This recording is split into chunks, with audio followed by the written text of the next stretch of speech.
From incredible comebacks to near-death experiences, these are some of the most emotional moments in football history. Erickson Tragedy. It's November 22nd, 2020. Denmark is playing against Finland in Copenhagen and fans are roaring. Denmark is winning, and before the end of the first half, something unexpected happened. A Danish midfielder collapsed. Christian Erickson was gone. He was practically dead. We performed life-saving first aid for cardiac arrest. How close were we to losing him? I don't know, but we brought him back. It all happened so quickly. Erickson is one of the few footballers to cheat death, and luckily is still alive to tell the tale. I remember the ball hitting me. I feel like I'm delivering with the shin. It feels a little cramped in the calf, and then I am gone. When I wake up, it's like waking up from being very distant. It's not like a dream. I do not remember anything. Some might think after this, his career would be over.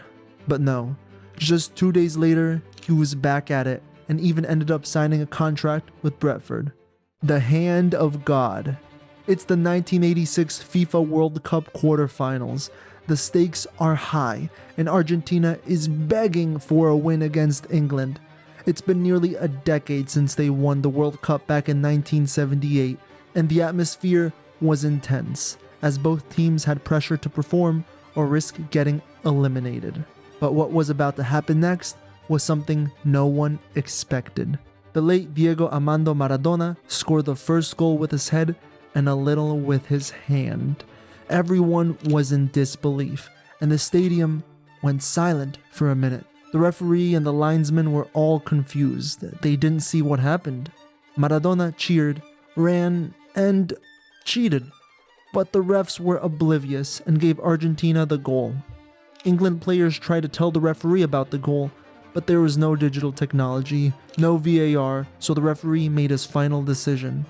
After 37 years, England fans are still furious and can never forgive Diego Maradona for stealing the 1986 World Cup. He passed away on November 25, 2020, with his legacy, Hand of God, living on forever. An unforgettable moment, just like the Munich air disaster. It's 1958, and the Manchester United team was flying back from a European Cup tie against Red Star Belgrade. The pilot made a quick stop in Germany to refuel, and when they tried to take off, something happened. They aborted their first takeoff.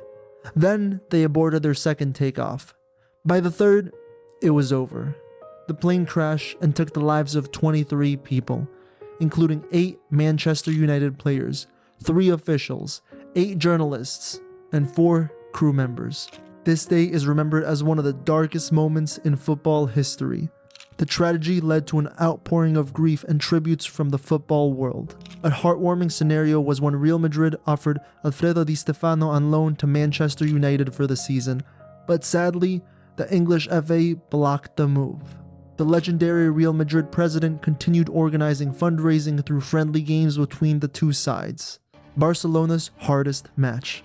It's March 8, 2017, and Barcelona is facing PSG in the UEFA Champions League round of 16. In the first leg of the match, PSG had defeated Barcelona 4-0 in Paris, putting them in a seemingly unbeatable position. This is one of the hardest matches for Barcelona, and a comeback is looking next to impossible. Before the second leg, this is what coach Luis Enrique had to say. If they can score 4, we can score 6. If we can put 4 past Madrid at the Bernabeu, why can't we do the same against PSG at Camp Nou? This was just the attitude the team needed if they wanted a shot to win.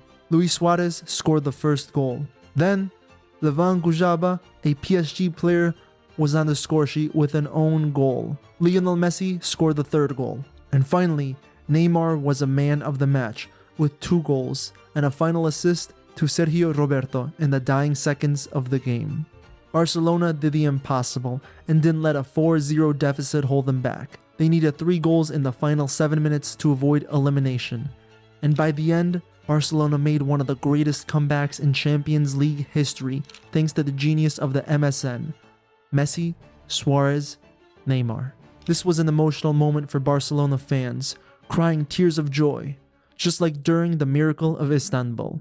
It's the 2005 Champions League final in Istanbul, and Liverpool played against the heavily favored AC Milan side. The game had started alright, but quickly turned into a nightmare for Liverpool fans. AC Milan stars Kaká, Andrea Pirlo, Gattuso, and the best defender of all time, Paolo Maldini, gave them a 3-0 lead in the first half.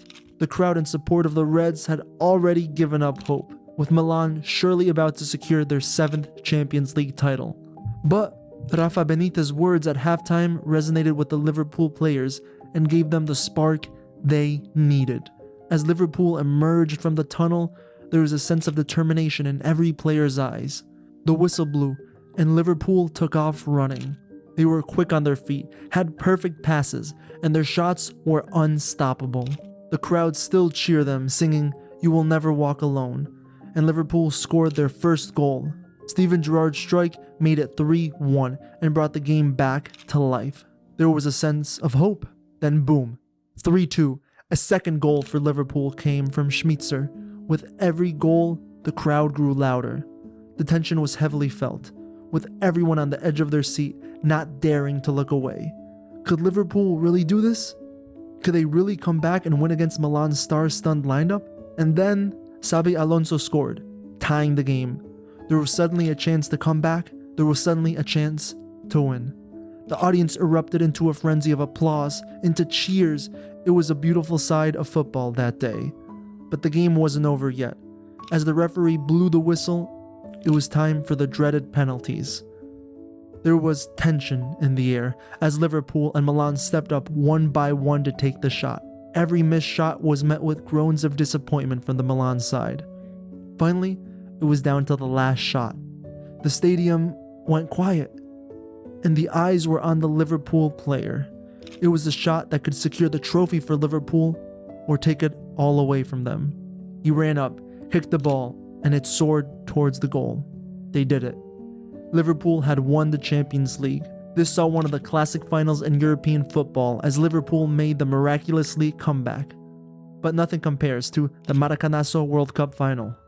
Brazil was chosen to host the World Cup for the first time after the war, and they were expected to win in front of their home fans. They had incredible wins, beating Mexico 4-0, Sweden 7-1, and they were on fire as they hit 21 goals in the first 5 games. They were on track to win the World Cup. But during their last match, Brazil choked, allowing Uruguay to take the victory 2-1. Fans were in despair, not only for their loss, but embarrassed on their own turf. It looks like Brazil wasn't able to control their balls.